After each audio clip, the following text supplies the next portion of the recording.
Welcome to SikhCast, brought to you by Sikh Research Institute, illuminating every path.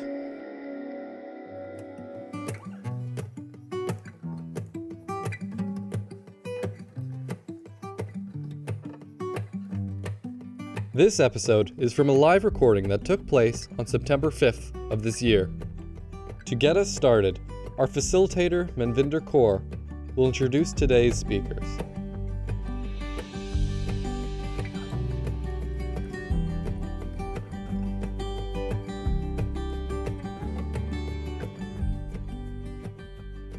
Vaheguru Ji Ka Khalsa, Vaheguru Ji Ki Fateh. Thank you for tuning in to today's webinar hosted by the Sikh Research Institute. Now, I'd like to introduce you to today's presenters. Harinder Singh is a widely respected educator and thinker who is deeply in love with one force, the oneness that radiates in all. He serves as the Senior Fellow, Research and Policy at the Sikh Research Institute. He currently resides in the United States with his wife and 2 children, and his current focus is on unveiling the message of the Guru Nanak Sahib to global populations and developing critical thinking in Sikh institutions. We also have Surinder Singh Jodhka. He's a professor of sociology at JNU in New Delhi. He researches on different dimensions of social inequalities, old and new, and the processes of their reproduction.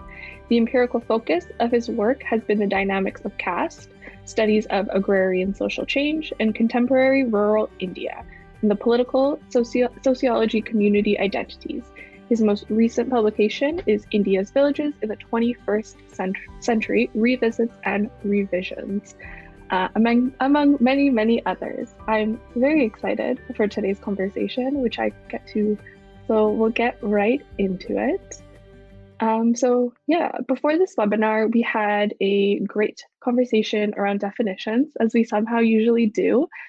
So the term caste, we sometimes, I think, passively use it without directly engaging with it or thinking and understanding what it actually means, thinking about it as a European word and asking what does it truly mean, as it's kind of been assumed as a part of our vocabulary.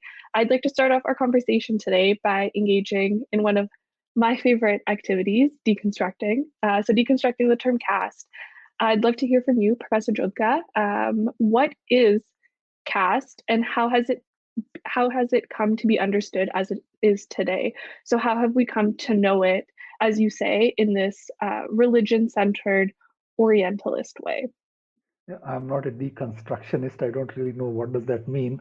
I'm a sociologist, and I'll try to kind of give you a historical perspective on this. It's actually a very, very important question, because in the present context, the moment we think about caste, we think about India.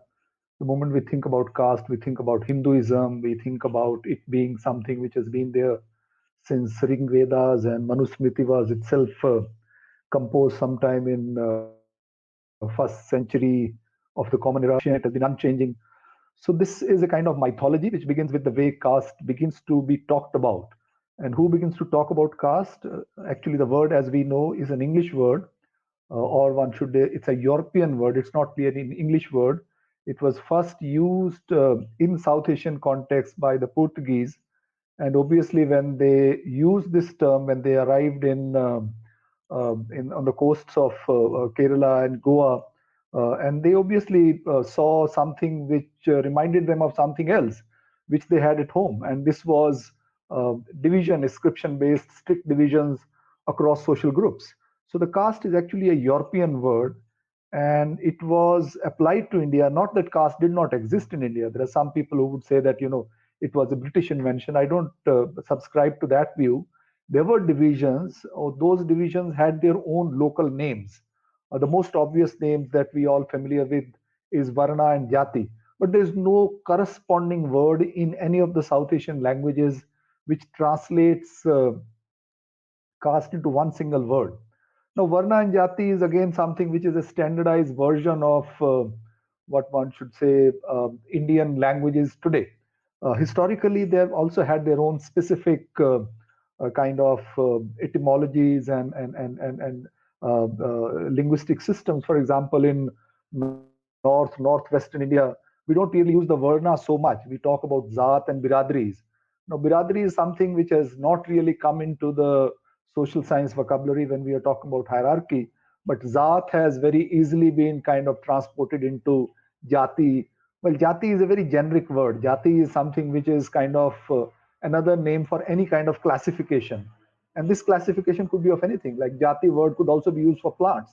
There are different kinds of Jatis of plant, or men and women are different kind of Jatis. So these are words which have a very different kind of origin and historical origin. And Varna, yes, it does exist in ancient Indian mythology, but it is largely a mythological category. If you go to the ground, you don't really have the idea of Varna through which people regulate their lives. Not that it is not there. I mean, there is some idea of Varna, at least since 18th, 19th century, it has become more popular. But before that also, for example, in Sikh Bani, also the word Varan comes. And it's not that it's not there, but its actual structure varied significantly across regions.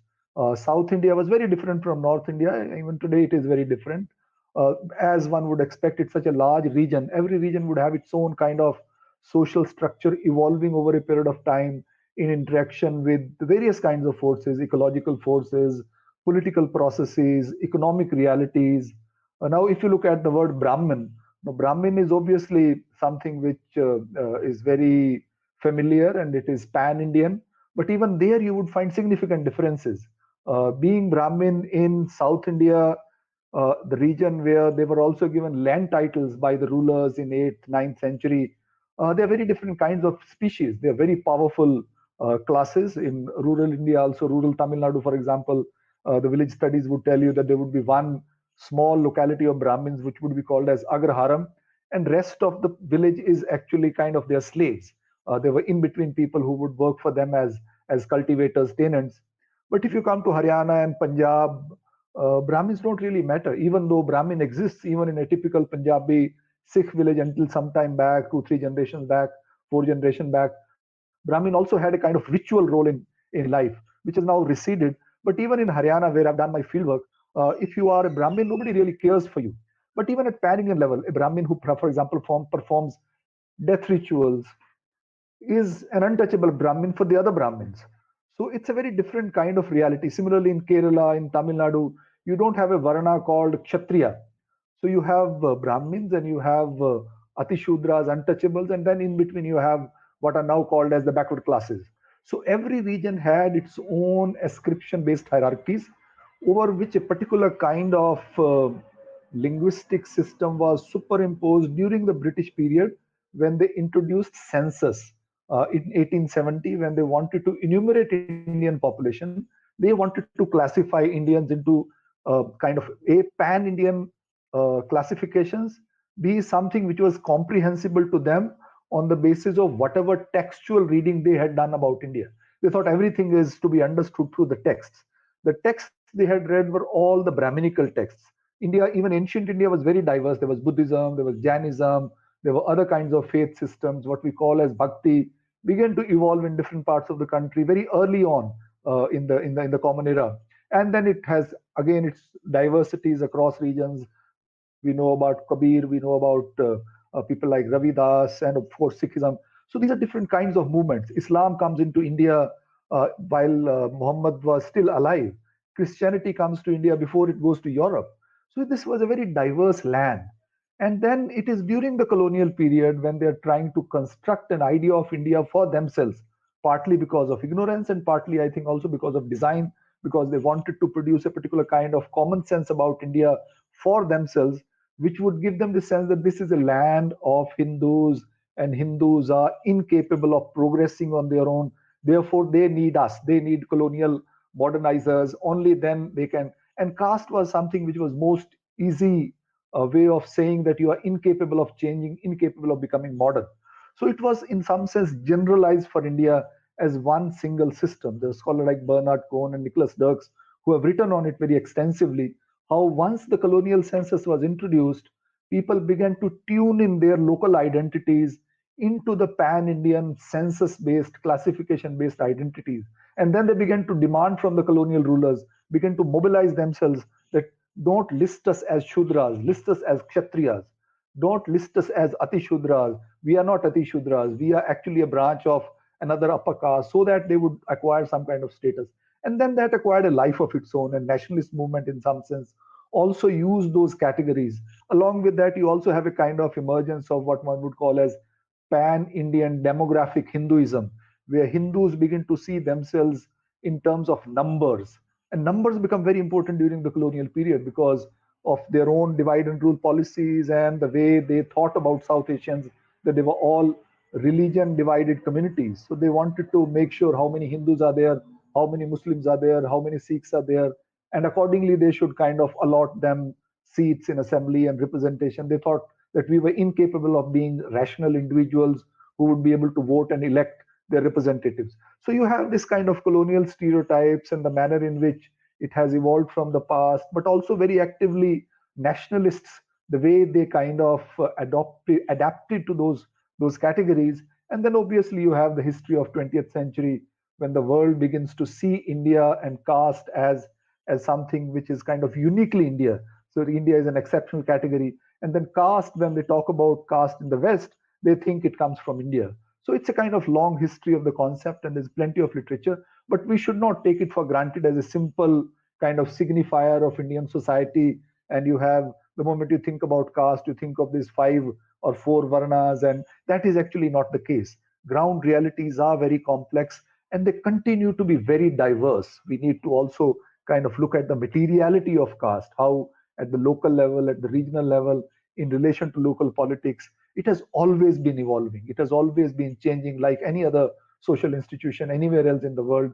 Caste has also been changing and evolving, but it's a reality. It's not something which, colonial rulers did play their own role in standardizing category, but that doesn't mean they invented it. It pre-existed at the local level, and it continues to have a local character even today, even though Indian constitution in some sense institutionalized it into a standardized format of general categories, reserved categories, and OBCs and stuff like that. But that is again kind of part of the way categories evolve and the way societies evolve.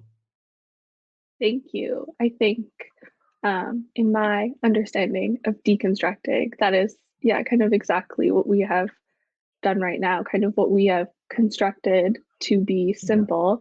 We've pulled apart the historical, the political, the multi-layers that function in what we sometimes simply think as caste.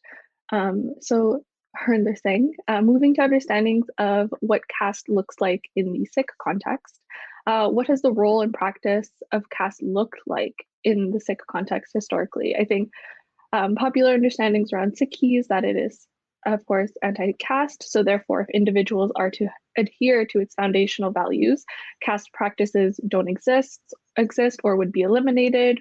Or, and I'm not saying that any of this is true, I'm merely outlining arguments, but because it is thought that Sikhi branched out of Hinduism, the influence of caste will always be present. The idea that the actors have changed, so Jats as opposed to Brahmins, but the relational structures remain intact. Gurfat, and morning or greetings of the day, wherever you might be in the world. So Maninder, I'm going to actually start from the macro view, which Professor Jodhka was just explaining. And if you take all those complexities of what the Portuguese started in terms of classification or naming it caste to what the Indic structures have been, if you do it just a simplified mathematical understanding of it, you end up with something like 3,000 castes and 25,000 subcastes. So think about the complexities just even in this oversimplified way. If I take all that and I look at the genius of the Guru Sahibs, this is where the Sikh context comes in. When you're dealing at a community level, you take what is complex, you simplify it, and you address it. So where is the number one source for how the Gurus contextualize what we are calling caste systems now?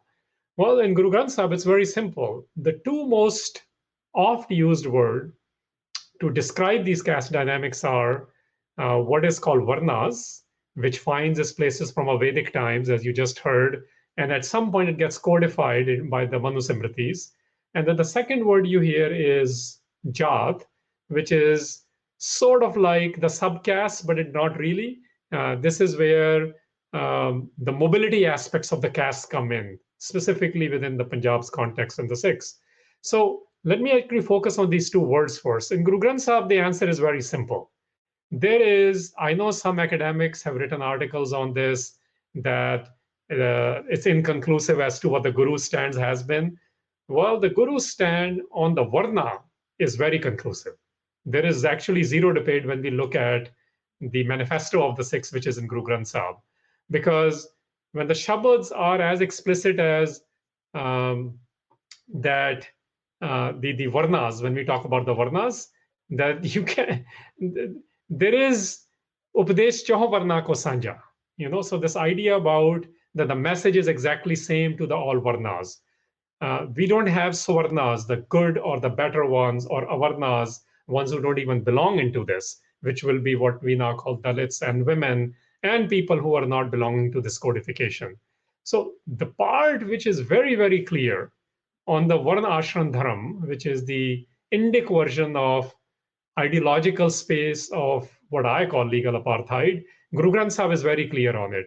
There is very conclusive determination by the Gurus that we do not entertain the Varna Ashram Dharam. And this is why the word Dharam becomes very interesting for Sikhs and for the Guru Sahibs, because they say this Dharam is the one which is actually looting people. This Dharam, which is brought in the karmic theory, Karam Taram Pakhand Jodhise, that these are the pretenses which have been looting the people in the name of fear. Where it gets a little complicated is the word Jat. So let's spend a couple of minutes on it. And I, in fact, want to invoke a couple of specific shabads on the word Jat. For example, there is a shabad which says, Jat ka garab na kar murak gavara. Jat ka garab na kar murak gavara. Is garab te chalat bahut vikara. Because this caste pride, as we call it these days, this idea of pride, the idea of your classification in terms of Jat. In Punjabi culture, by the way, Jat is sung quite a bit by Sufis as well and other some traditions as well, where this says, Kise na teri jaat puchni. It has a literal meaning and figurative meaning, which means nobody will care about your status. And this is what Guru Sahibs are attacking. While they recognize and acknowledge their own classifications in the societies they were living in, what they were addressing very vehemently was that the pride which is based on your social strata or your religious or this classification, he says that pride causes lots of vices, lots of criminal activities. And this is very, very stark. And the way to get out of that, Guru Sahib was very clear, which is the Jat Paat word gets used a lot in Punjabi even today. It says, Gurmukh Jat Paat Name Vadiyai. This is very important part, that those who become Guru-oriented, Gurmukh, and the way Gurmukh is written, technically speaking, there Khakha is a SikhRI, which means it's not the person. This is saying, how do you become Guru-oriented? How do you become wisdom-oriented? He says, people who are caught up in Jat Paat, they will never be able to get out, and they will always be caught up in the pride, and they will always be committing crimes, we call it these days. And the way to get out of that is by following the Guru's way to become part of the Nam culture. So I think this Jat Paat is where the real play for the Sikhs is. And in Punjabi culture, even today, when there's a cuss word used, the way it's used is for the choti jats, the downtrodden or the underprivileged or the ones without privilege. But in Gurbani, there's a word play on that. It says, your classification does not decide who's kamjat, because that's what the Indic system had called it. Guru Sahib says, Khasam visaren te kamjat. Those who live in the forgetfulness of the one, they are the kamjat. So what is going on here is there's an acknowledgement of that they are born in these social stratas, this idea of Jat Paat. They understand that it has its own issues, but what they're countering is the pride which is based on that, and also the kind of activities which are creating discriminations. And I'll mention one more thing from Gurbani's angle here. And eventually, what matters to the Gurus is, who do you identify with? Because it's a issue of privilege, issue of underprivilege and privilege at some point. These are the vocabularies we use today. And Guru Nanak Sahib very clearly says, Nicha andar neech jaat, nichi hu at neech, Nanak tinke sang saath vadya seon kya rees, jithe neech samaliyan, tithe nadar teri baksis. This is very, very important.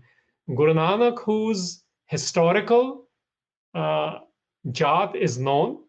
Guru Nanak, whose lineage and tribe is identified in Guru Granth Sahib, in secondary text tradition of Sikhs, in early history, historical literature of the Sikhs. There is no question about that. There is a full acknowledgement that which Jat I'm coming from.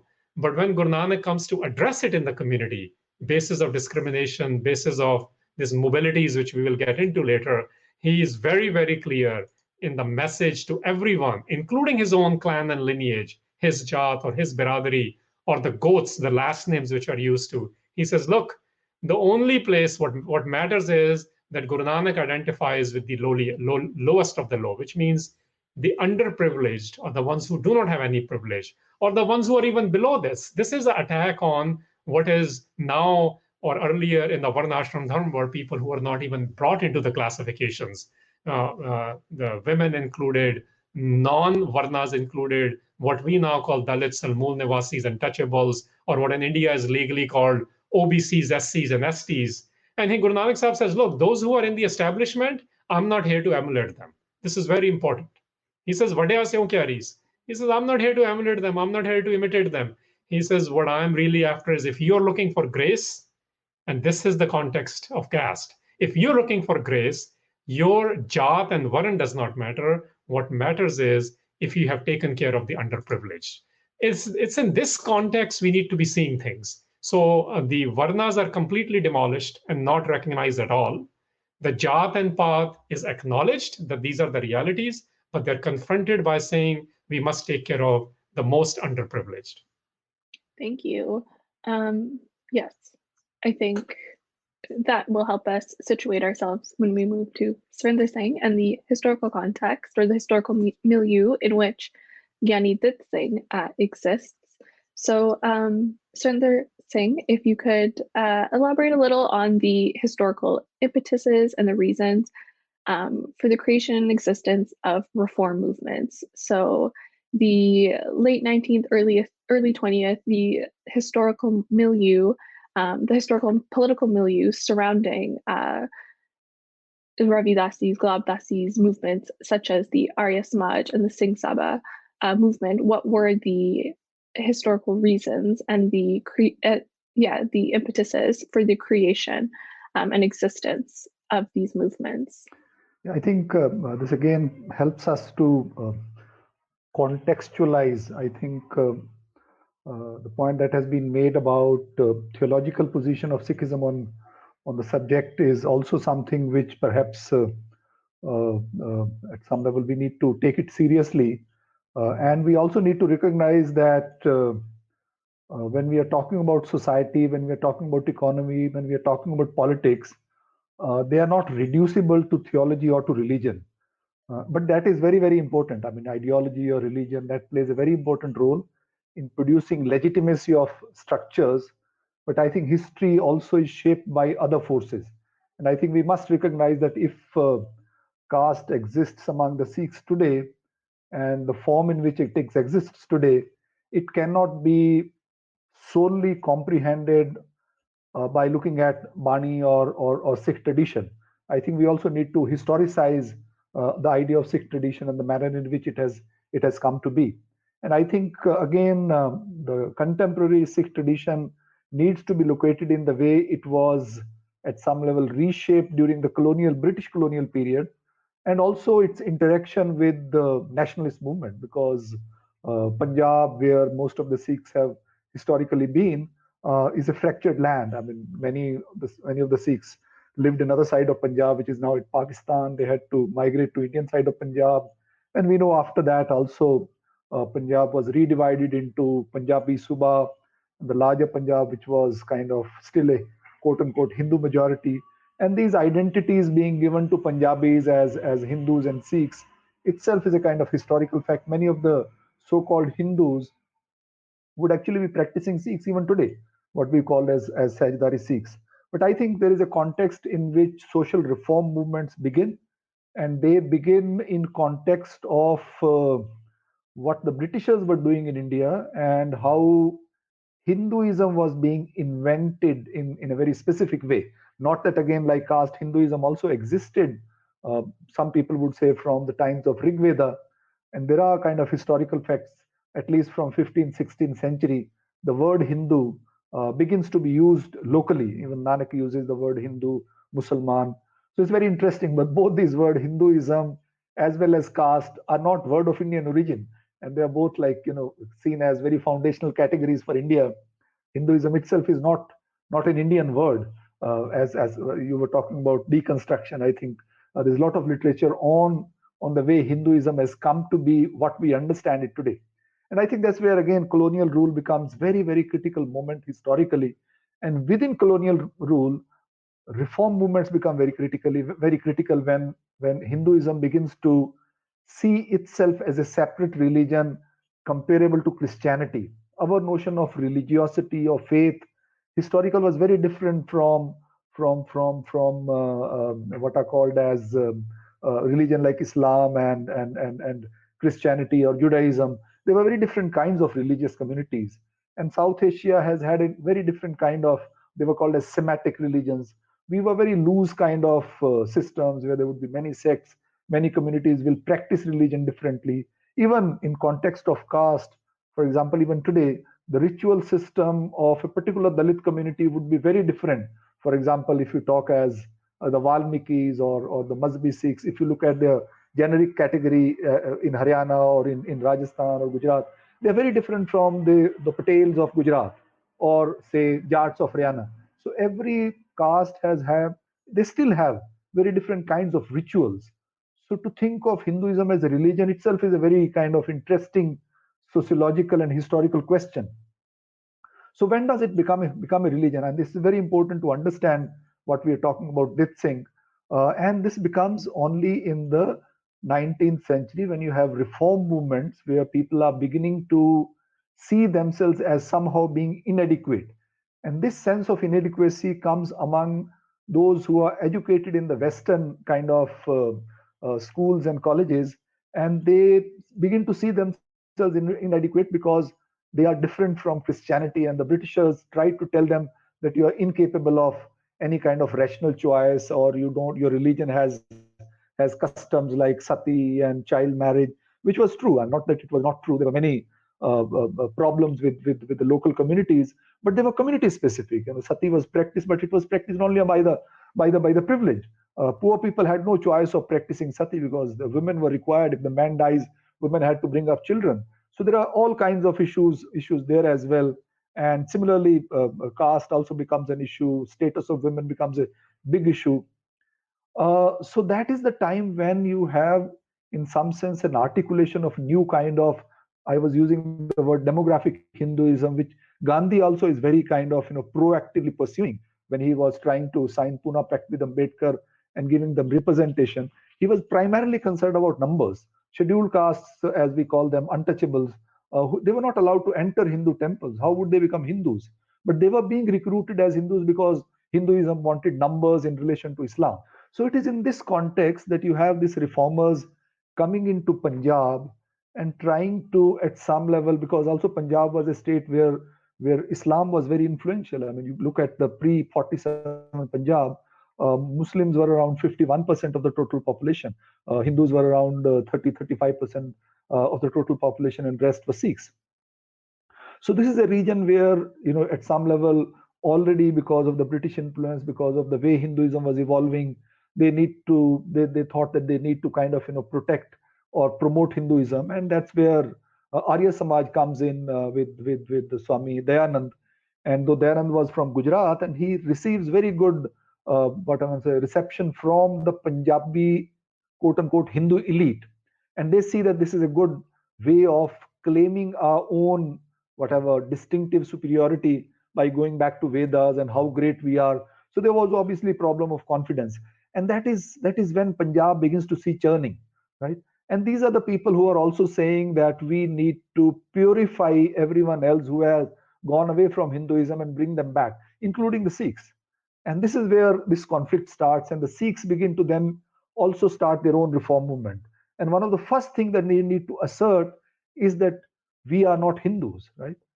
What does that mean? That means they were earlier considered as Hindus, or there were Sikhs who were seeing themselves as Hindus. Well, actual reality was different. If you were to look at Nanak Panthis or those who were There were lots of people who would not wear turban and they would have Hindu names, but they were Sikhs in the ritual practices in terms of their, there were not too many big temples in Punjab. Everybody went to deras and gurudwaras, and these were the religious sites or Sufi dargahs and stuff like that.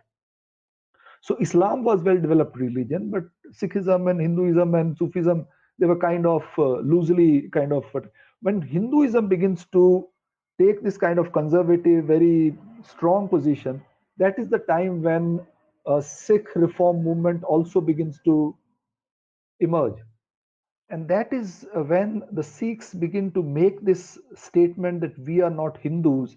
And one of the first things they need to do is, or they needed to do is, by saying that we, as Harinder Singh ji just said, that one of the primary feature of Hinduism, as the colonial rulers had already kind of popularized, was the practice of caste.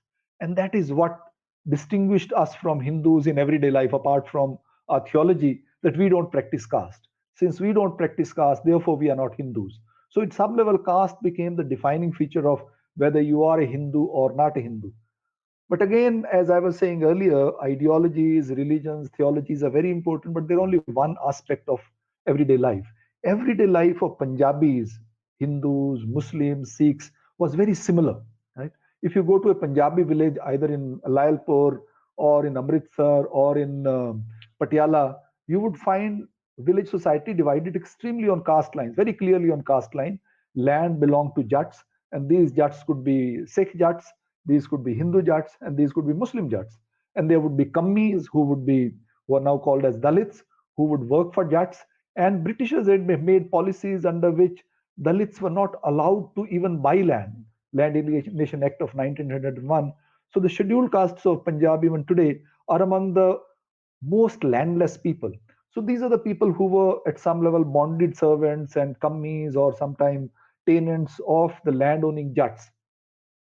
And again, there's a whole history of how Jats emerge as the dominant community in this region. Sikhism also played its own role, but historically this region had evolved very differently. There were also Rajput landlords, but Rajput landlords at some level did not become very influential. And there were other communities, for example, Ramgadiyas, as we call them, Darkhans, and other kinds of middling level castes. So Punjabi social structure did not change radically with Sikh philosophy. Religious sites also changed, but again there were kind of fluctuations. Many people say that Maharaja Ranjit Singh patronized Hindu kind of traditions, and there are deras in, for example, in Pathankot district, which were patronized by Ranjit Singh, and the whole lands were given to those. These are Vaishnav Hindu deras. They're not Sikh deras. So Brahminism or Brahminical culture kept coming into Sikhism, into Punjab in many different ways. So there was very complicated ways. But in the late 19th century, Punjab was completely divided on caste lines. Early 20th century, Punjab was completely divided on caste lines. And that's when these reformers began to also talk about caste. And that's how Dit Singh also comes in that picture, because he's growing up in an Arya Samaji family, leaves there from there, and then joins the Singh Sabha movement from Amritsar, which is also talking about caste. But Dit Singh, even though he was himself from what we would call now as a Dalit caste, he was a very learned person, but he was also being treated as Dalit. He was treated as untouchable by the upper caste Sikh reformers. So they had lots of contradictions of their own. Even when they were talking about reform, they were talking about caste question. They were themselves practicing caste-based divisions. They were practicing untouchability, even in relation to somebody like Dit Singh, even in gurudwaras, even in kind of meetings when they were talking about reforming Sikhism. Thank you. I think that perfectly moves us into our next question. And please, either Harinder Singh or Surinder Singh, feel free to interrupt with any additions that you'd like to make. So yes, moving into, so we have the historical, the political, moving into the cultural milieu of Giani Dit Singh. Perhaps we could spend some time discussing his journey, his life and legacy, and how it's pertinent to this conversation around caste that we're having. Harinder Singh? Sure. I think one of the things we must acknowledge, what Professor Jodhka was saying, is yes, history is extremely important. This is why sociology and anthropologists are trying to help us figure those things out and navigate us through the complexities of what we are studying, we think what happened. But at the same time, in SikhRI, I think this is something we need to understand a little bit better, that even today, or whether it was 100 years ago, 200 years ago, going back to the Guru period, that there is one agreement all Sikhs have had, which is Guru Granth Sahib. So Guru Granth Sahib is not just a scripture. I think this is a very sort of a Western way to look at it. And it is not either Veda or a Shastra, which is an Indic way to look at it. It actually is like a manifesto. It actually is like a charter. This is why it is free from mythological hazes, and this is why it's free from the law books. So all those comparisons which we do of Guru Granth Sahib, when we treat it like either scripture or either law book, actually are not accurate. What Guru Granth Sahib is actually what I'm calling a charter, what I'm calling a manifesto, which helps us identify what institution development Guru period did, and the post-Guru period, whatever the Sikhs practice in Punjab, it was based on this constitution. So it was a governing document, if I may call it that. So in that governing document, when we do see certain positions being taken, which is what Giani Dit Singh also got introduced to, and let me talk about him, that it is not just the religiosity of these people, it is their framework from which they operated. So in the case of Giani Dit Singh, the interesting thing is tomorrow is his death anniversary. So we are having this webinar. And I just want to give a little bit of the breadth of his, I don't know if you appreciate what all he did actually. He was a scholar, he was a poet, he was a journalist, a reformer, he edited, he debated. Just think about that. And he did all of this while he died at the age of 47 or 48 years old. So you have an individual who is born in a post-annexed Punjab when there is a massive conversion movement going on.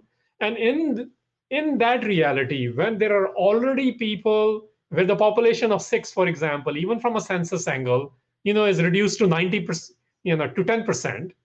It's in that environment in 1853, this man is born, and he is born to his dad was actually known as Baba Dewan Singh, because he was in his own right a known individual who was a Gulab Dasi, one of the movements in Punjab at the time.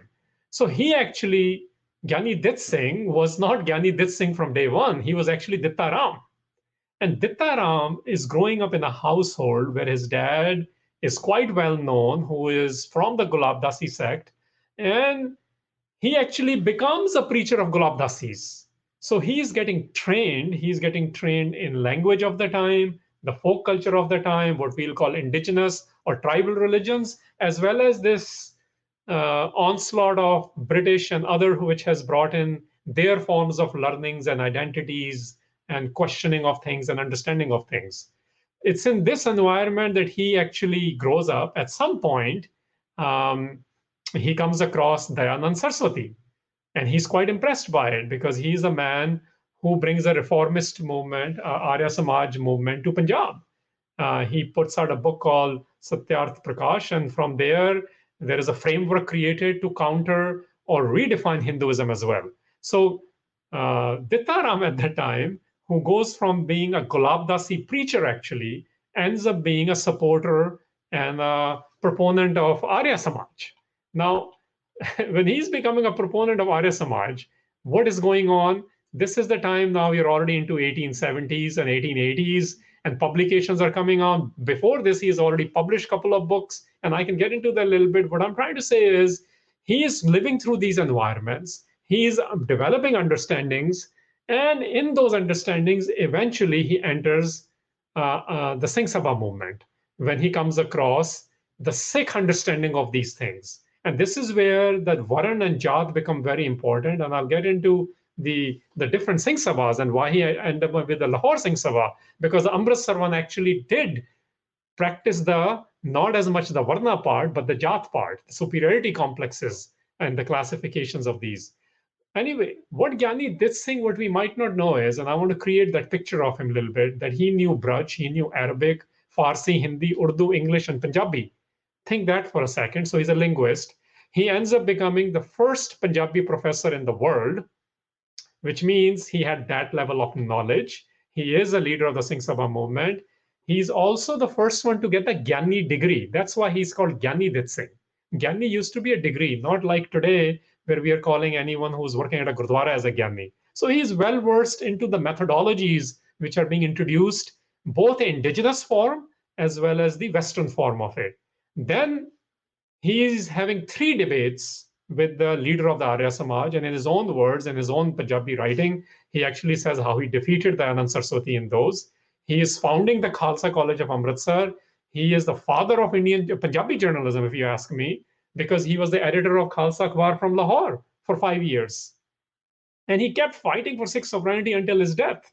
And in this span of 47 to 48 years, he has written 72 books or booklets. So if we just think about this is the man we are dealing with, there are going to be complexities of caste dynamics when we talk about him, but this is his journey. In his journey as a Dittaram, he actually starts out in a Punjabi folk literature. He wrote Shireen Farad first in 1872, and then he wrote Abla Nind in 1876. So it's very interesting what he is writing first. And then he gets into the reformist ideas of Arya Samaj, and then he gets into the Sikh ideas. And I want to actually quote one thing. He wrote an editorial about the caste in the society, which is what we're discussing. And so I'll pinpoint to that. This was in the Khalsa Akhbar dated July 15, 1898. And this is what he wrote. He says, an illiterate man who calls his caste Brahman is addressed at Panditji. But if a man of another Varan, however well-versed in Shastras, is never seen as a Pandit. But people are bothered by the question that a Vash or a Shudra does not have the right to hear the Veda. He made it very real. He confronted this, what we call the privilege issues of the caste, from ideology to the practice, and he wrote about it, he debated about it, and while he is doing all these things, he is dealing with the conflicts within him, and he's dealing with the conflicts even within the Singh Sabha with this. So for example, there was Kanya Mahavidyalaya was set up by Takat Singh. He's invited to speak there. And the whole society of Firozpur does not, and this is, I think, an incident in 1893, where the local Singh Sabha refused to share a meal with him. Remember, in SikhRI, it was Sangat and Pangat. This was to eliminate the Jat Path, including the untouchability idea, as well as the stratification of Jat. He's talking about it. Singh Sabha is acknowledging, but this Singh Sabha does not want to have a meal with him. But what we need to also mention is Bhai Takat Singh invites him to his house to have a meal with him. So because Singh Sabha was also not a monolith, Singh Sabha did not believe in the Varna idea, but there were Singh Sabhas who believed and practiced this Jat idea. And he belonged to that school of thought of Singh Sabha, the Lahore Singh Sabha, where they did not practice this idea of Jat Path. Now, something else which I want to mention here is that he actually is when he's going through his own journey, and we have seen this in our lives as well. When the leader of the Gulab Dasi, Sant Gulab Das, dies in 1873, it's probably after that he sees the dwindling of that movement. He sees Arya Samajis coming in, and he gets attached to that because Arya Samajis are a reformist movement. And he works with them until probably around 1888 is what they say. And this is when he sees, okay, that the people like Gurmukh Singh are really championing this in Punjab in a way which makes much more sense, which is, so what does Giani Dit Singh do? He actually went after condemning the Sanatani beliefs. This is very important because Sanatan belief is coming back into Sikhs again. And Giani Dit Singh, after studying these things, he joins the Lahore group of Singh Sabhas who were condemning Sanatani beliefs, which the Amritsaris practiced. And then he writes out it in a very different styles. He writes plays, he writes things where he's making fun of things. He's also being sarcastic. He wrote something called Supan Natak, which is a dream drama, which published in the Khalsa Akhbar for a while. He was actually the outcast, even when he's fighting the anti-caste, even among the Singh Sabhas as well. He had Gulab Dasis didn't like him at the time either. They actually filed a lawsuit against him that he's declaring himself a guru. He maintained his good relationship with them, and he continued and he dealt with the lawsuits and things of that nature. What I'm trying to get at is that Giani Dit Singh life of this 48 years or so, he actually is quite aware of what is happening in Punjab. He's quite aware of what is happening in the larger South Asia, which at the time just India. He's quite aware of, because he writes about it, what the Christian missionaries are up to, what the Muslim movements are up to vis-a-vis Sikhs. He's quite aware of what Arya Samajis are up to. And when he likes an element of them, he joins them, but eventually he settles down in the Sikh house where he joined the Lahore Singh Sabha, and he wrote vehemently about all these things. In his, I haven't read all of his books and booklets, but I have read at least 10 of them. And I want to mention Durga Prabodh as being one of them. Because Durga Prabodh, he takes on the challenge of that how, when Guru Gobind Singh is being reduced to this a worshipper of Devi, and he critiques that vehemently and shows that this is not the case. Then he goes into the internal criticism of the community, where he wrote something called Drapok Singh and Daler Singh. He wrote another writing which was called Nakli Sikh Prabodh, and I'm going to cite that and then I'll take a pause. In Nakli Prabodh Singh, he wrote a very interesting line, which I want to read up, where he says, and he's essentially saying these are the fake Sikhs, what we will call in today's vocabulary, right? He says, Guru Granth kuch kahat hai, yeh kahe kuch aur. He says, Guru Granth Sahib says something else, but these guys are saying something else. Kaho ajay hai khalsa, kyun paave gurthor. He says, this is not the way we will become of the Gurus. If you wish to free yourself, then you got to follow the lifestyle which the Guru has instituted, the 10th Guru has instituted, and get rid of all, abandon all other thoughts. He wrote this in a Nakli Sikh Prabodh, which was to create awareness on the fake Sikhs in 1893. So what he was doing, in my opinion, is he took the ideas of Guru Granth Sahib, he looked at in his cultural realities, what the politics, the culture, the religion, the education movements coming together, and then addressing those in a way which people at large understood what elite issues were and where to have certain alliances with the elites of the Sikhs, including the Amritsar Singh Sabha, yet not being collaborators with them and fighting vehemently this caste structure, what we now call in terms of privileges. Oh, yes, Surinder Singh. Yeah, I think a very important point which we need to kind of foreground. I completely agree with Harinder Singh ji. And I think the first point that he made needs to be revisited. I think not only Sikhism rejects castes, denies untouchability, Brahmanism, etc., etc. Sikhism is also one of the religion which institutionalizes practices which are anti-caste, langar, sangat. These would have been really revolutionary, radical practices at that time. But despite that, again, if we have Dit Singh, we need to recognize that society does not structure itself around a religious philosophy. It gets influenced by it, but then we still have caste. And if that was the case, then we would not be really talking about caste today on this platform. And I think there's another point that we need to make here. I'm really very, very happy that you are talking about Dit Singh. Nobody is talking about Dit Singh in Punjab. Tell me, in the present Punjab, in the present SikhRI, how many institutions are there on the name of Dit Singh? Dit Singh is completely forgotten. Punjab is ruled by Jat Sikhs. And before that, you had Khatris, they are the ones, the Aroras, they are the ones who were Punjabi elite. Dit Singh was completely, his memory has been more or less being erased from the mainstream Punjabi Sikh tradition. It doesn't exist. And I think it's very good thing that you're doing, that you're bringing him back. And we need to read this. How many textbooks in Punjabi teach about Dit Singh and his own struggle? The fact that he was himself treated as untouchable. Jat, Varan doesn't really matter. That is the core of caste. The core of caste is to exclude people, dehumanize them, treat them as untouchable. Whether you are Brahmin or anyone else, how does it matter to the untouchable?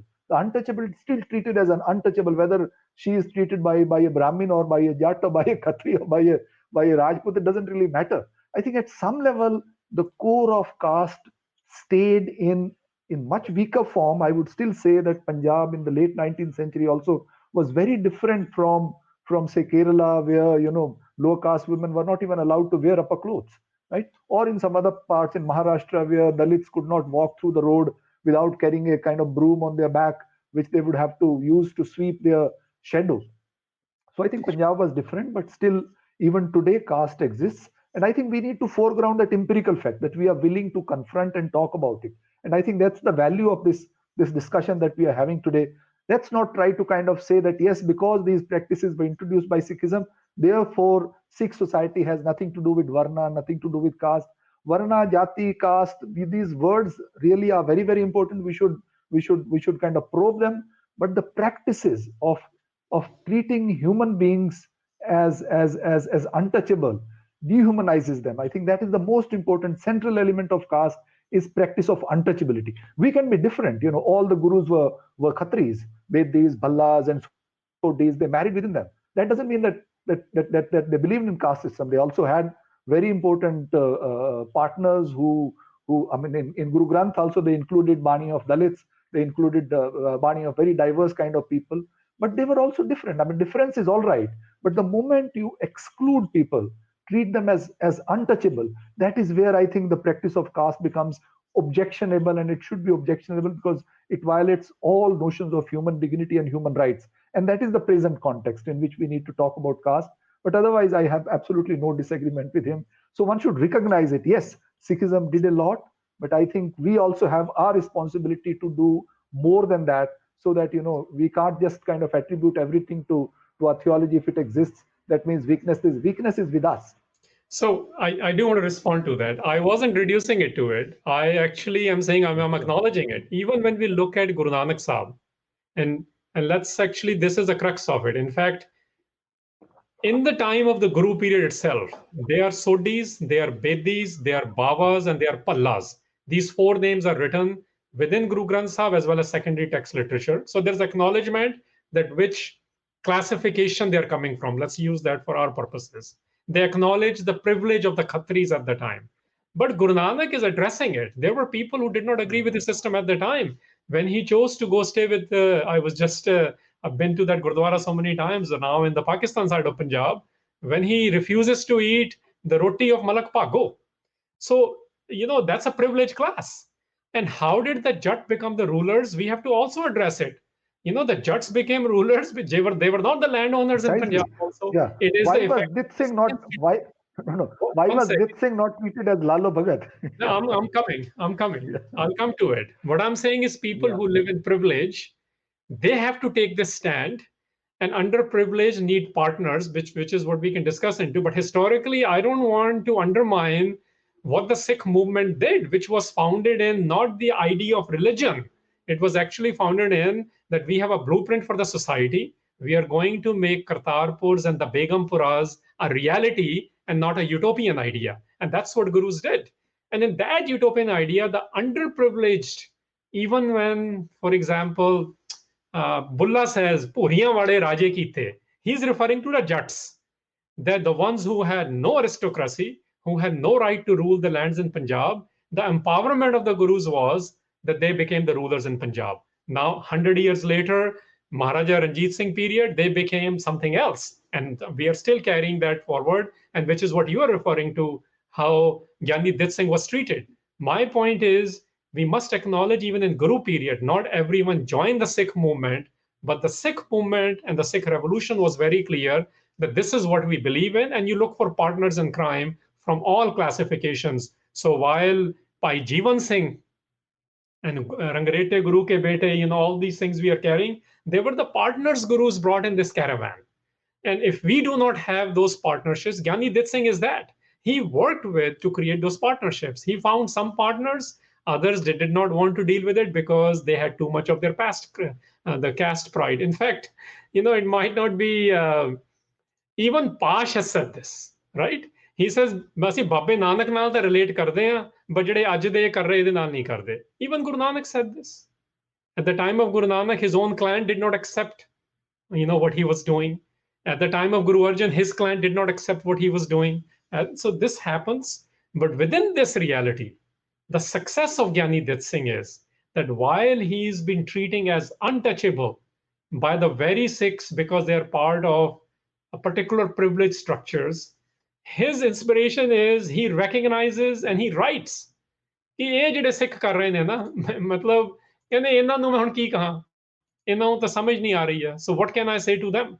In fact, I'm going to read a passage for that if I can take 30 seconds.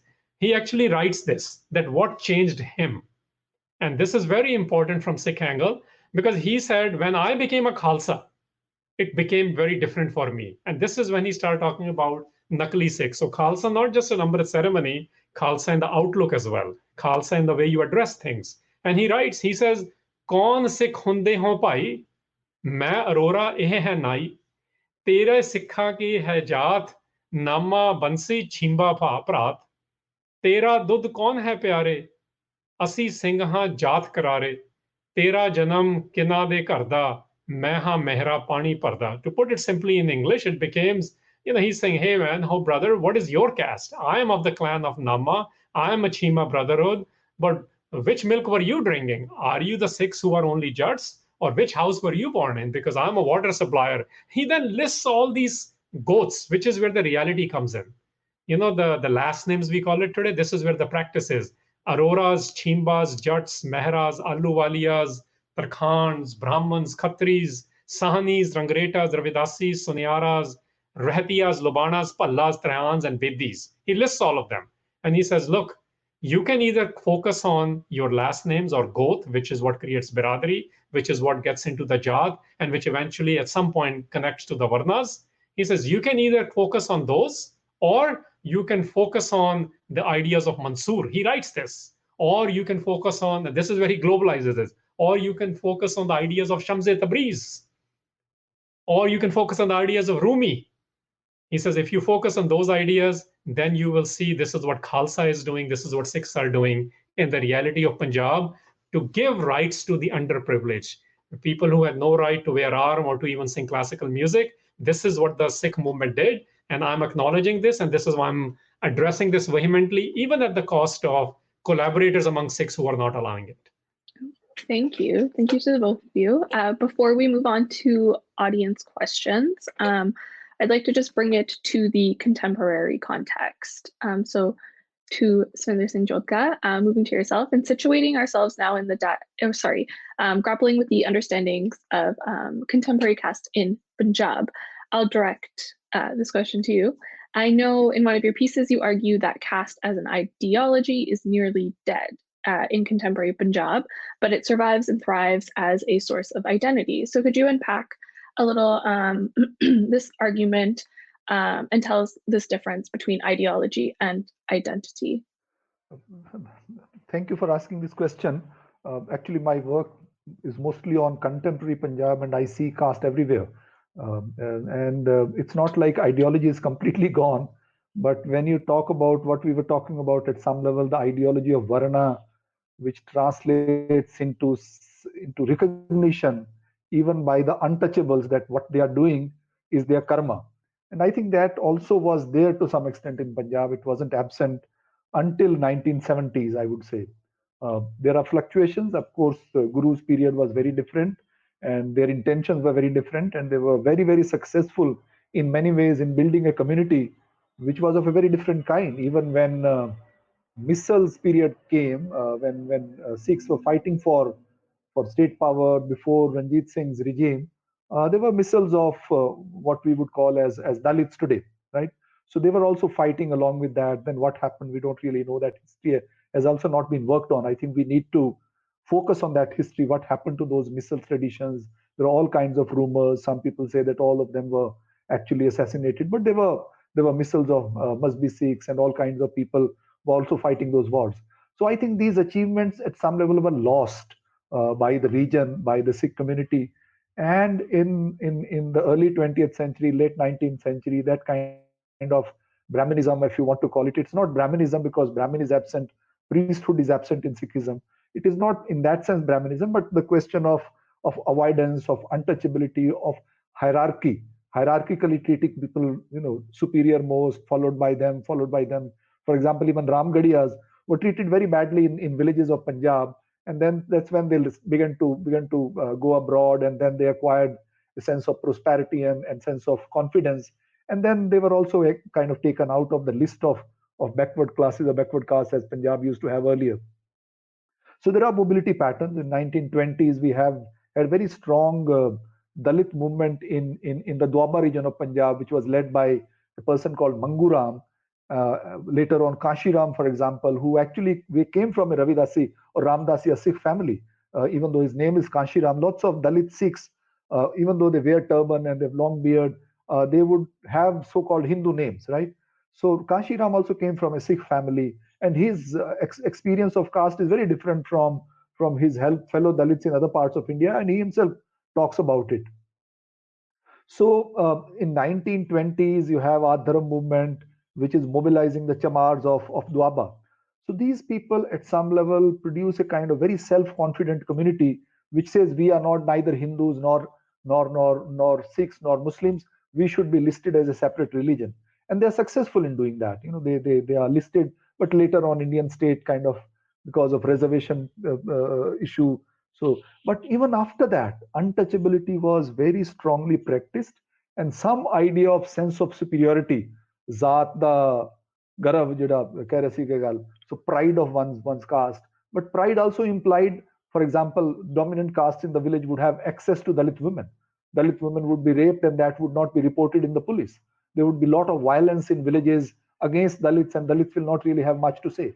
But I think sometime in the 70s, things began to change. What we were talking about ideologically, Dalits acquired a sense of confidence, and because of mechanization, green revolution, Jats did not need Dalits any longer for labor, and Dalits very self-consciously distanced themselves from the local agrarian economy.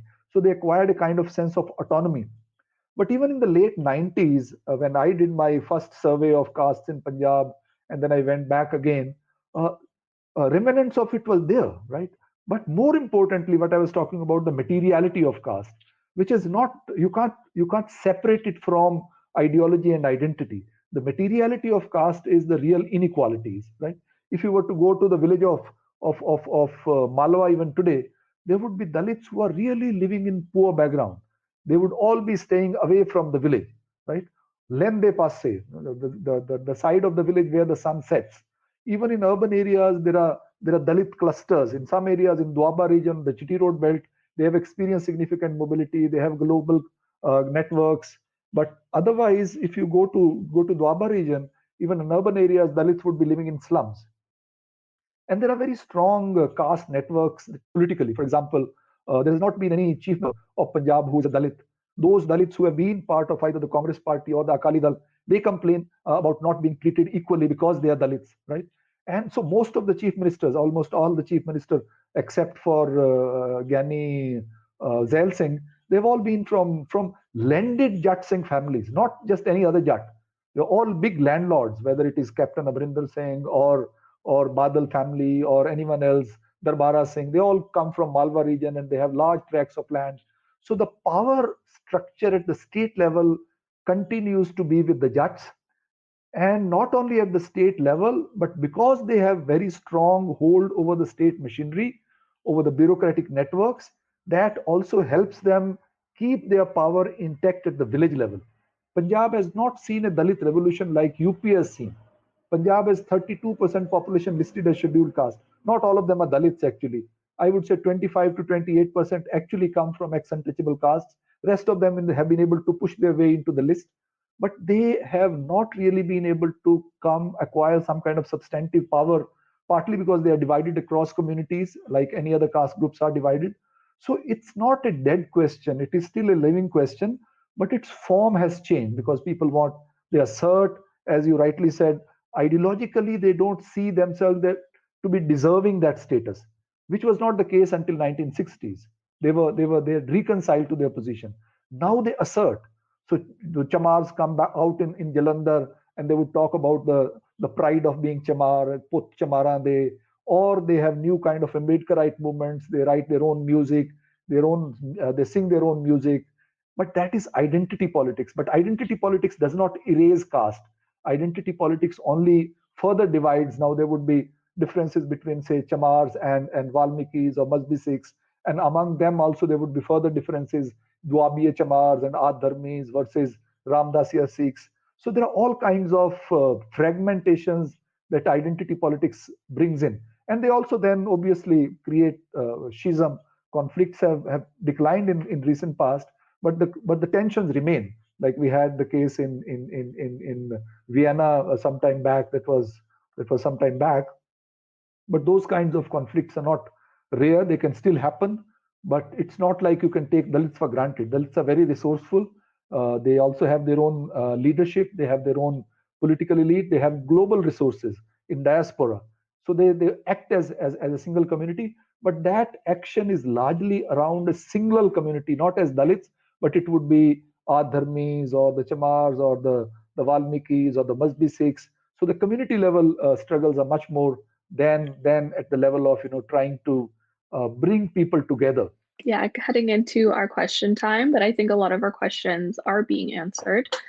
So before we get into those that have not been addressed, Harinder Singh, moving to yourself and situating ourselves now in the diaspora. I know you're well aware of the controversies around ethnic coding laws in the UK census and the situation around caste segregated gurdwaras in Canada and beyond, as some of the ways in which caste plays out in these large diasporas.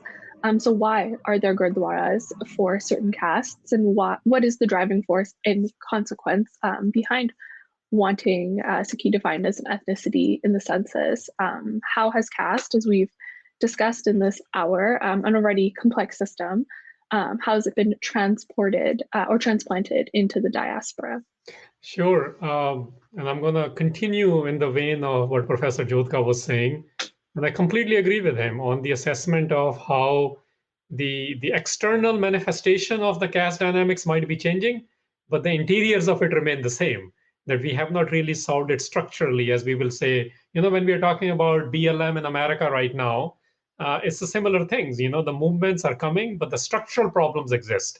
So even when a particular subgroup of the Mool Nivasi community, which is I prefer to use instead of Dalit, achieves certain success, they might assert their superiority complex now instead of inferiority complex. So how is all this playing out in diaspora? Well, we are importing.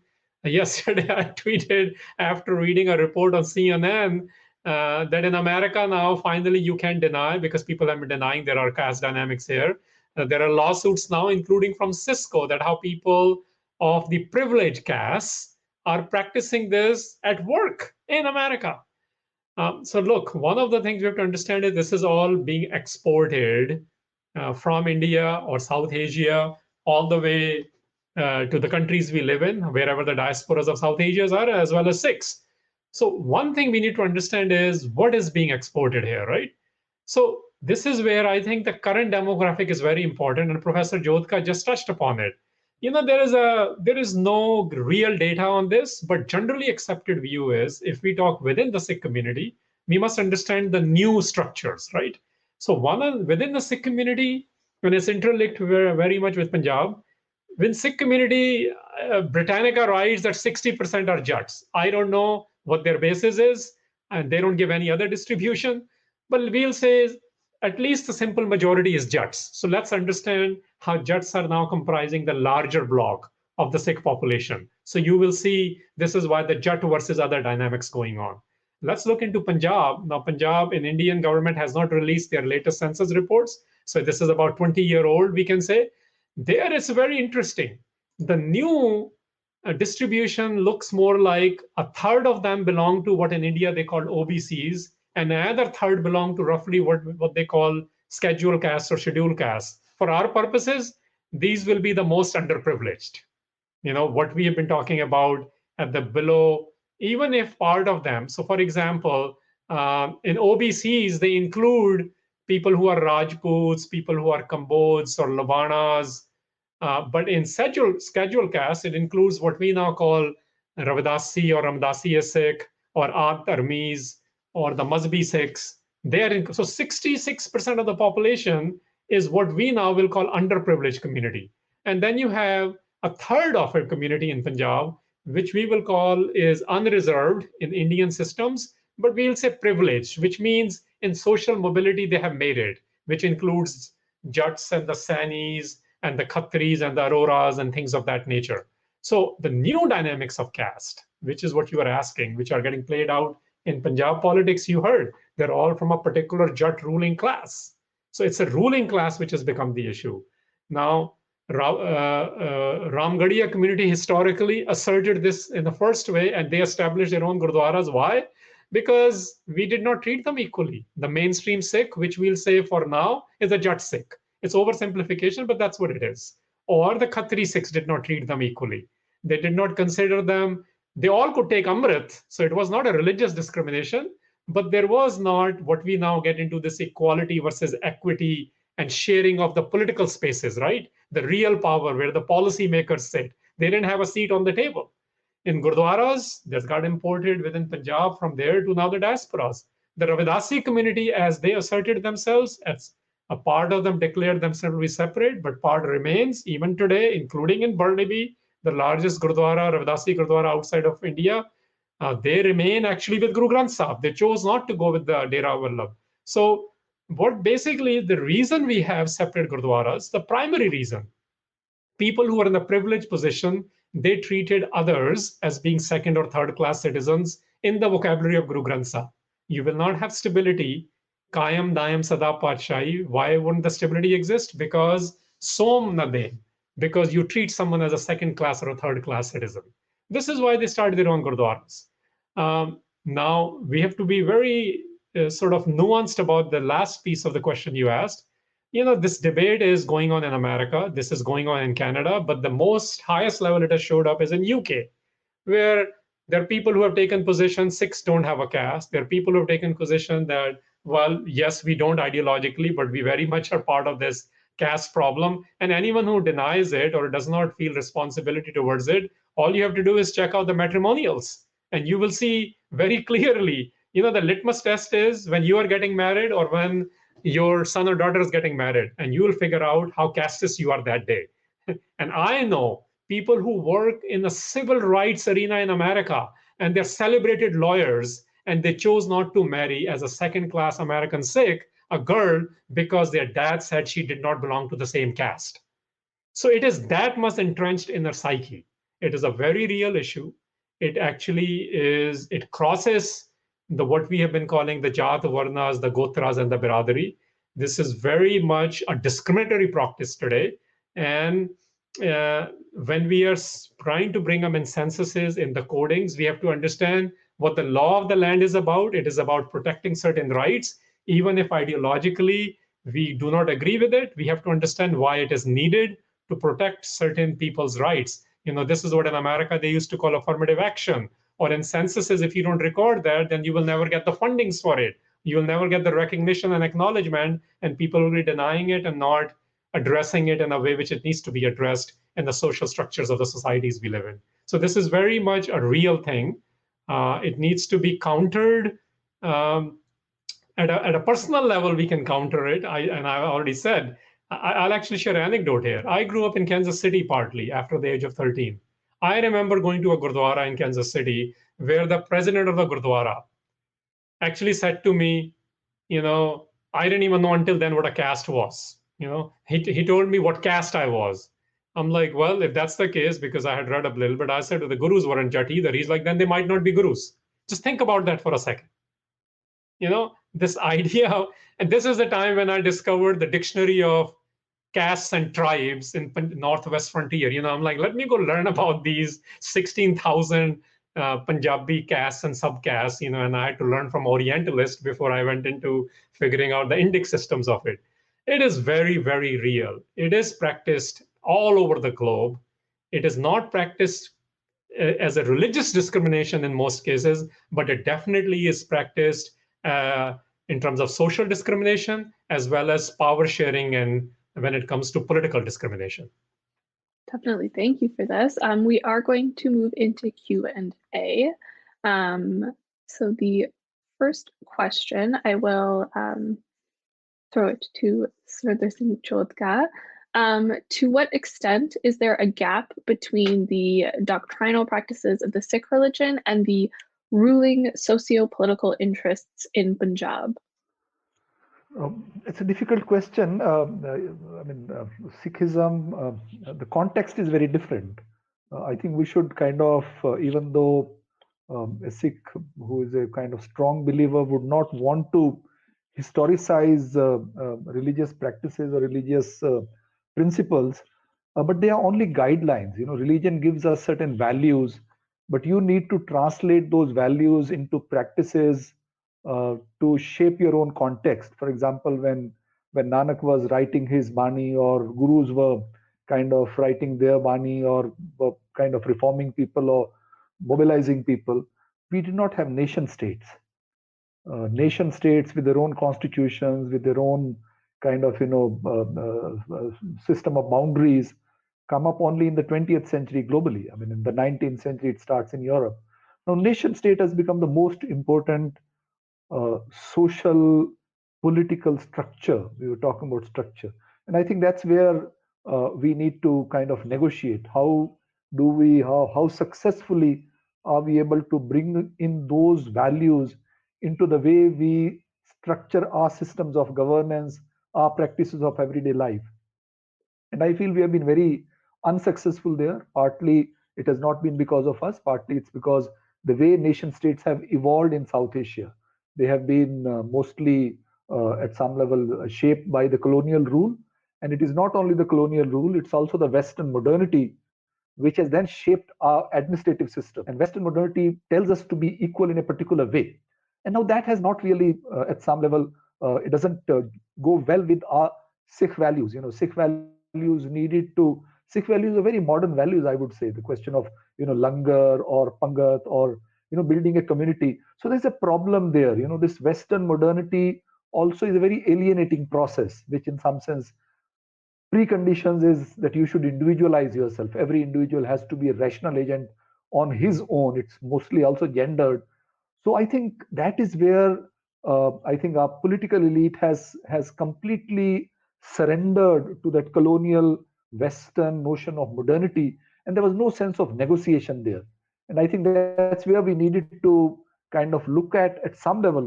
I'm not a traditionalist, but look at our own resources, and then think of how do we work out the idea of equality? How do we visualize the notion of citizenship?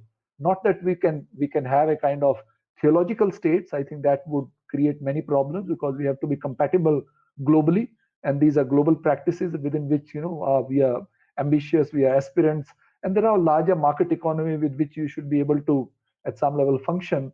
You should be allowed to be mobile. Sikhs are very mobile. Sikhs have always had this one single value which really distinguishes historically Sikhs from many other communities of South Asia, that from Nanak himself, you have to ujjad jao. Ujjad jao is a value, like you should just go somewhere. And that's why Sikhs are so active in diaspora. Ujjad jao means you don't need to stay stuck to a place. That is not really your destiny. Your destiny is to roam around and make the world. So I think there were many things which could have been done, but they have not been done. So what we have are bureaucratic structures inherited from colonial rule. Our police manuals are still the same as written by the colonial rulers, and they have implications. And we have seen in 1980s, when Khalistan movement came up in Panjab, the way it was dealt with by the state, right? And what happened after that.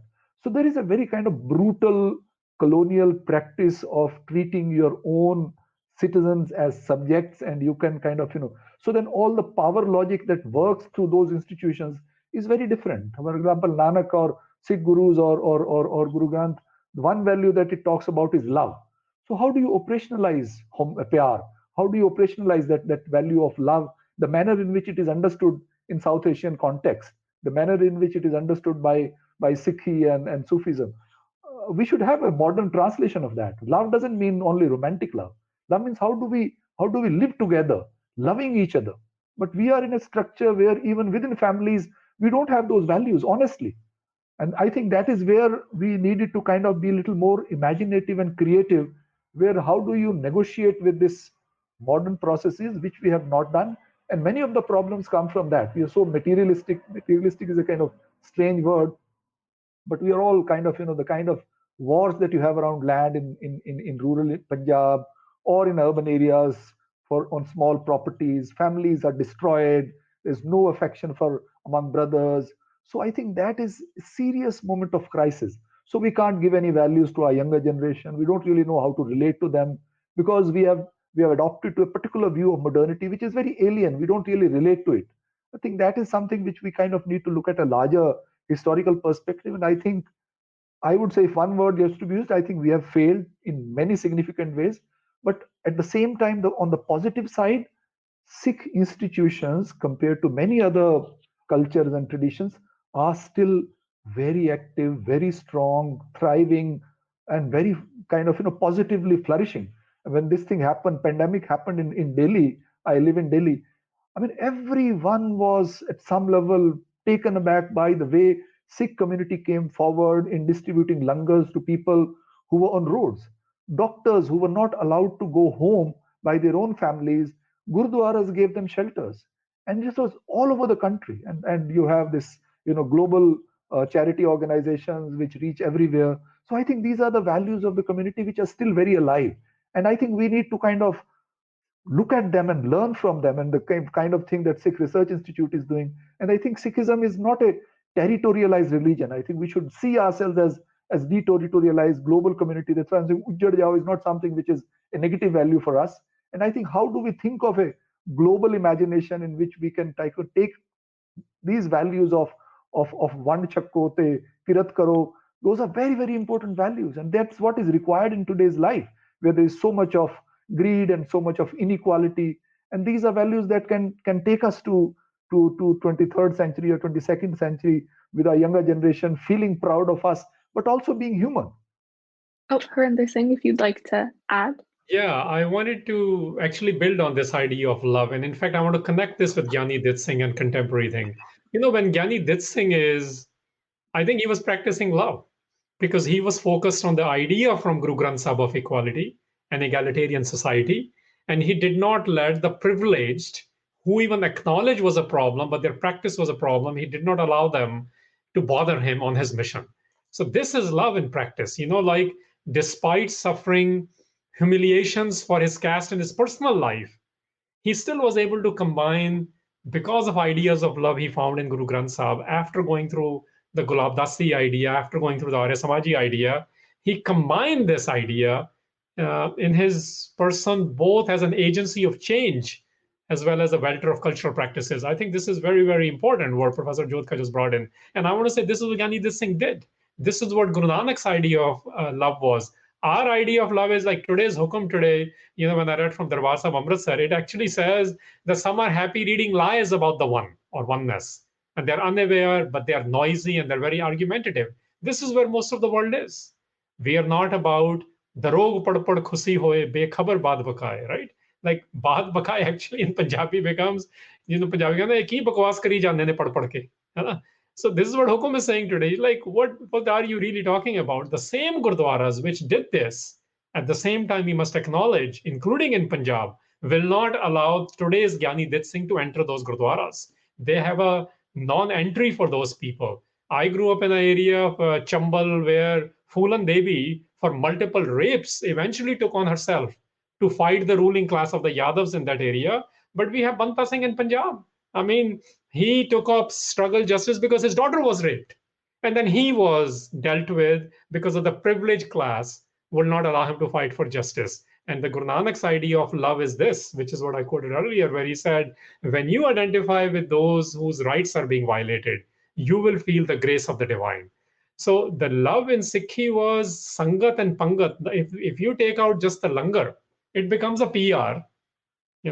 If the Pangat, the langar, is not understood to break these caste divisions, and which is, I think, langar was a creative way which got institutionalized among Sikhs to fight the caste barriers as well. And this is a reminder which we need that, look, our work is cut out.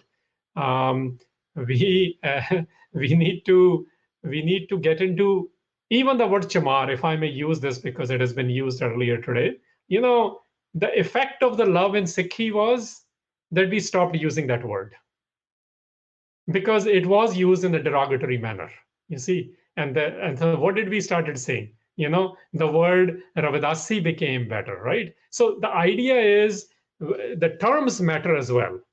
Sikhs don't use the word Dalit, or they didn't used to. Now we are beginning to, because we are going away from that value system which Mr. Jodhka was talking about. And that value system in Gurmani is all about creating a society, this Kartarpur and Begumpura, which is outside of the caste structure, which is outside of this Semitic idea of exclusionism. And when you come out of those exclusivist ideas, we will be creating the new Kartarpurs that Guru Nanak Sahib envisioned and he actually established. Thank you for providing, yes, another element of this conversation. I think we have sufficiently answered the questions in the Q&A box. And if there is any closing remarks, I'd love to hear from Professor Jodhka in the future of this conversation, the next steps in addressing these disparities within our communities, both in Punjab and abroad. So for closing remarks, Surinder Singh, I will throw it to you. Yeah, I think if you look at it's not only among Sikhs, but overall in India as well as globally, the tendency is to, at some level, be in denial mode that, caste doesn't exist among Sikhs because Guru Nanak did not believe in caste system. We don't have Varna hierarchy. We don't have Zat Path, and our scriptures are full of that. Which I think we should feel proud of and we should kind of foreground. But feeling proud of them also adds a responsibility to us, and that is to look at empirical ground reality.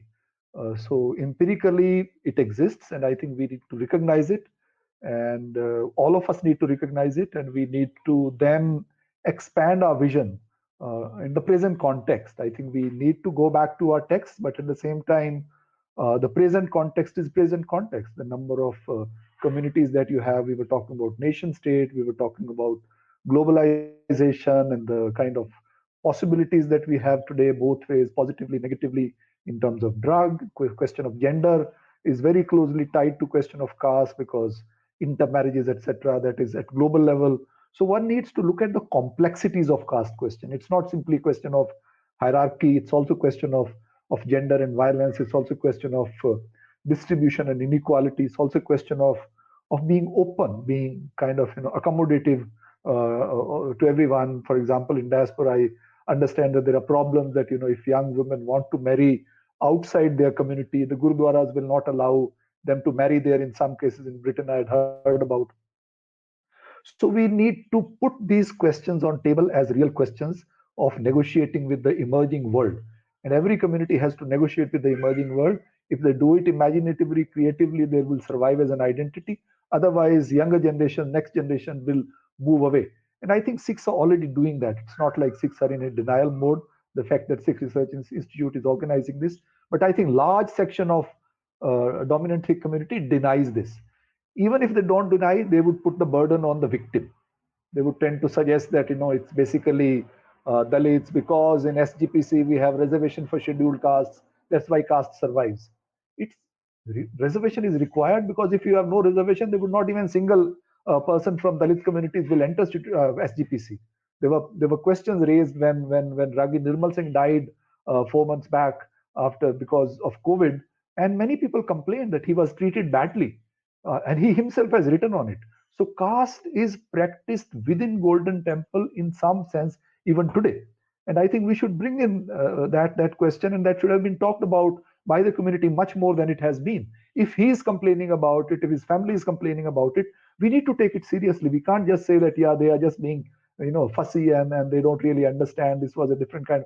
No, there are issues, and I think we need to recognize it and not put the burden. And my final point is that caste is inequality. Caste is hierarchy.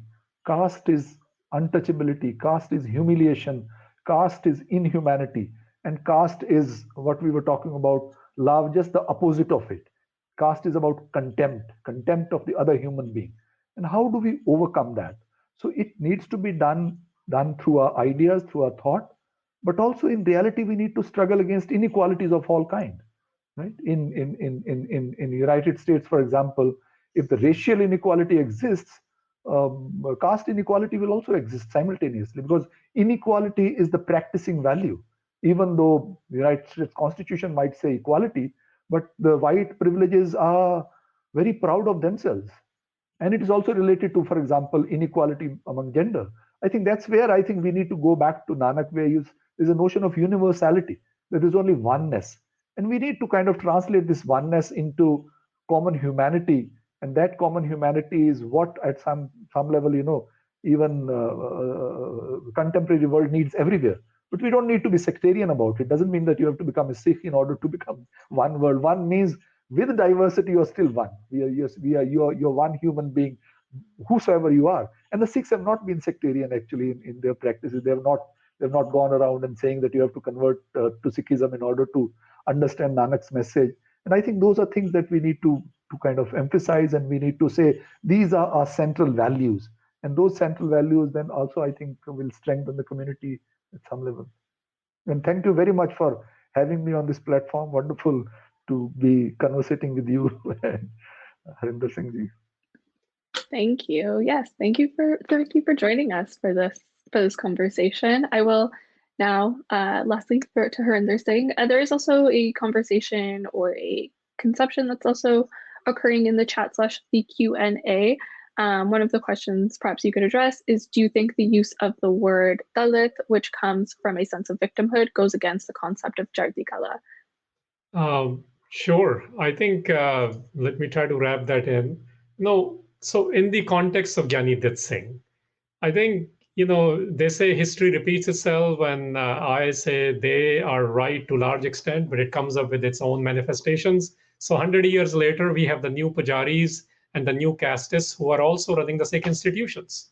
And this is upon us on how we work with today's SGPC at the time was under the British or pre-British, and now it is under the Indian system. And they are completely changing the systems in Delhi as well as in Amritsar. And it's very visible in last week as well. So how do we address this? And Giani Dit Singh come into this play, I think, very well. In fact, let me quote him. He has a writing called Meera Manot, where he says, Vidya ki hai kami, sab hor na duji paat, sache karam malin, ehe avidya karvat. So this is his conclusion. He says the problem is lack of education and lack of awareness. And if we get into that, and this is why he wrote what he wrote, he says, just because you have a degree is my interpretation doesn't mean you are educated. The idea of these complex dynamics, and then how do you take that to masses in a simplified form, which people understand. And this is what he went after. He says that the problem is of lack of awareness and lack of education. And he had fun with it. He, at the same time, he wrote things, like, I guess Professor Jodhka, you might enjoy this one, because apne log ki gappa bhi badiyan maar dete na. So he had a composition called Gugga Gapoda, where he says, Dekho Murkh Des Sada, Kikkur Dubda Janda, Sappa Kuttiyan Billiyan Kawan Apne Peer Banaunda. So he's having fun with it too. That, you can't just create an ideology out of anything which you're seeing around. And he's making fun of in a satirical way that, look, you got to pay some attention to what makes sense.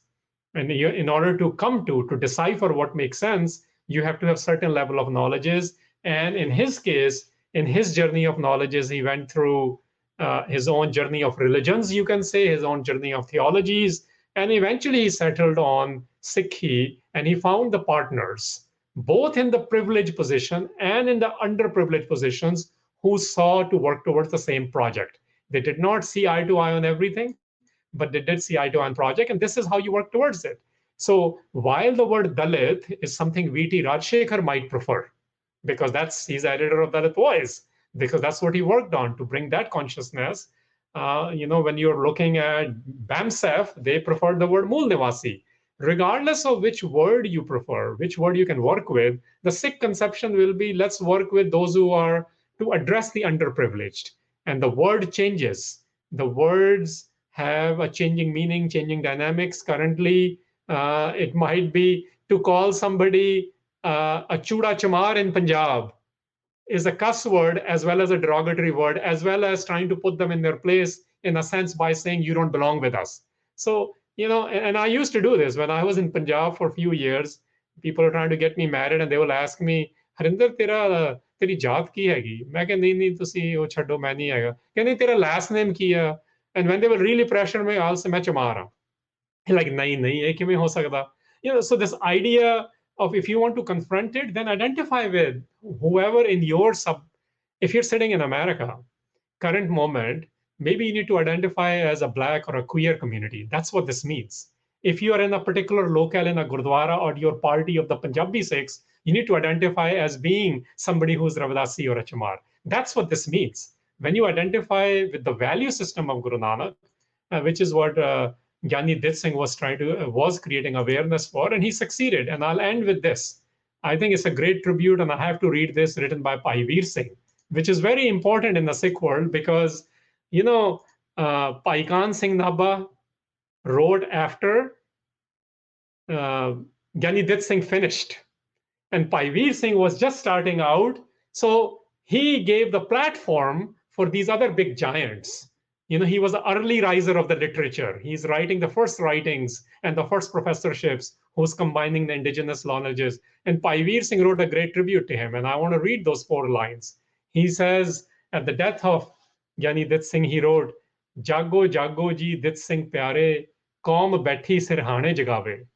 Kyun ਕੀਤੀ ਨੀਂਦ ਪਿਆਰੀ, ਕਿਉਂ ਜਾਗ ਤੁਹਾਨੂੰ ਆਵੇ ਨਾ ਆਵੇ, ਕਦੀ ਕੌਮ ਜਗਾਈ ਸੀ ਤੈਨੇ, ਲੰਮੇ ਕੱਢ ਵਹਿਣ ਤੇ ਹਾਵੇ, ਹਾਂ ਜਾਗ ਕੇ ਕੌਮ ਭਲਕਣ, ਆਪ ਸੌ ਗੱਜ ਹੋ ਬਿਦਾਵੇ." He's like, there was a time when you woke up, and he's Bhai Veer Singh is asking Giani Dit Singh, in a lyrical way, wake up, Dit Singh. The nation, the Sikh Qaum is sitting near your pillow, and why are you not waking up? Once you awakened the entire nation, the Sikh nation, by praying, by crying, by howling, and by growling. But now, after awakening the forgetful nation, you have gone sleep unattached. This is very important because this is the value system I think he imbibed, that he was married to the idea of the Guru. He practiced it at a very high opportunity cost, including at a family level. His daughter died before him. It had its own inclinations within his life. He dealt with his own conflicts, but he remained attached to the idea of Ikko Onkar, the idea of one, in a completely, what I would say, without making it religious or without making it atheist, which is the binaries we get caught up in. And he saw it in the realities of his community, in the confrontations of the East and the West, and with his Indian forms. And he completely wreaked havoc. I mean, he wrote an article when the Panth declared Gurmukh Singh to be an apostate, excommunication. He wrote an article, "Why He's My Friend." This is what you do. When the privileged make wrong decisions to keep the control mechanism, you identify with the ones who are joining the caravan to bring the change. And he was able to do that in his own word when he actually entered the house of the Guru, which to him was the same house of Guru Nanak and Guru Gobind Singh.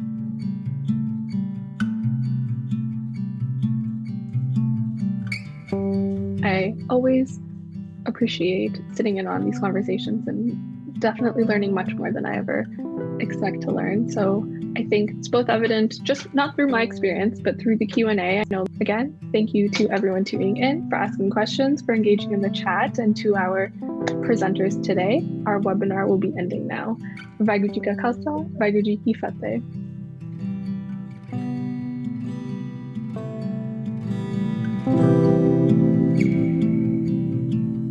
You were listening to SikhCast by Sikh Research Institute, illuminating every path.